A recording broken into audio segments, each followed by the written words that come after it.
Hello, welcome to my YouTube channel. ఈరోజు మీకు 500 సంవత్సరాల కళ సాకారమైన భారతీయుల కళ నిజం చేసిన అయోధ్య గురించి చూపిద్దామనుకుంటున్నాం. దీనిని ఎలా చేరుకోవాలి, ఎలా వెళ్ళాలి అనేది ముందు వీడియోలో మీకు చెప్పాను. ఈరోజు బాలరాముడిని దర్శించుకుందాం రండి. ఇది శ్రీరామనవమి రోజు బయటంతా అలంకరణ చేసి ఉంచారు. ఇక్కడ లతా మంగేష్కర్ గుర్తుగా వీణను పెట్టారు. దీన్ని లతా మంగేష్కర్ చౌక్ అంటారు. ఇది అంతా సరియు నది.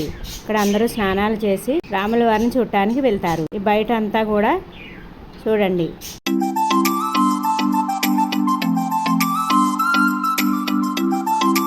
ఇది దశరథ దర్బారు. ఇక్కడ రాముల వారు పుట్టింది, దశరథుడు ఉన్నది. ఇదంతా లోపలంతా చూడండి, అలంకరణ చేసి ఉంచారు. అందరూ భజన చేస్తున్నారు. రామ దర్బారు. రాముల వారు, లక్ష్మణుడు, ఆంజనేయ స్వామి విగ్రహాలు ఉన్నాయి. దర్శించుకోండి. చుట్టూ ప్రాంగణం అంతా చూడండి. ఇది హనుమాన్ గారికి దగ్గరగా ఉంటుంది. దీనికి దగ్గరలోనే కనకమహల్ ఉంది.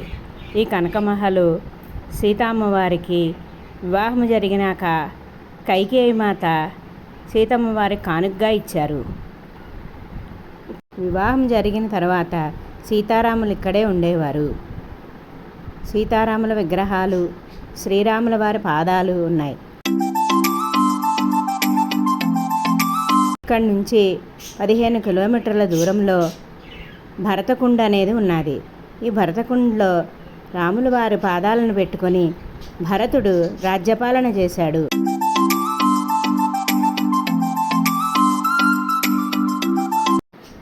ఇక్కడ శివలింగం ఉన్నది. అభిషేకం అది చేసుకోవచ్చు.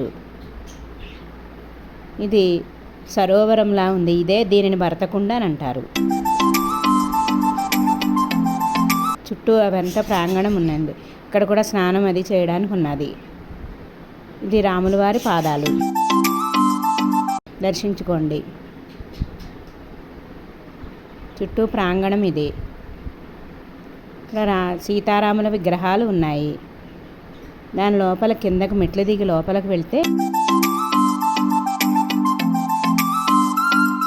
ఇక్కడ భరతుడు, రాముల వారి విగ్రహాలు కూడా ఉన్నాయి. రామ పట్టాభిషేకం చిత్రపటం ఇది.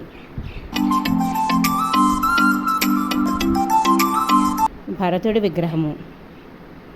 భరతుడు, శ్రీరాముల వారు విగ్రహాలు ఉన్నాయి. ఇక్కడికి 4 కిలోమీటర్ల దూరంలో సూర్యకుండ ఉంది. ఇది సూర్యకుండ ప్రాంగణము. లోపల సూర్యభగవానుడు ఉన్నాడు. చుట్టూ సరోవరము ఉన్నది. దీనినే సూర్యకుండ అని అంటారు. ఇక్కడ కూడా స్నానం చేయొచ్చు. సూర్యభగవానుడు విగ్రహం ఉంది.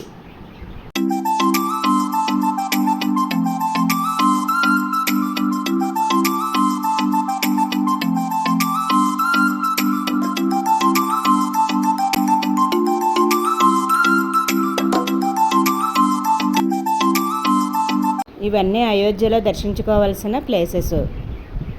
ఈ వీడియో కనుక మీకు నచ్చితే లైక్, షేర్ అండ్ సబ్స్క్రైబ్.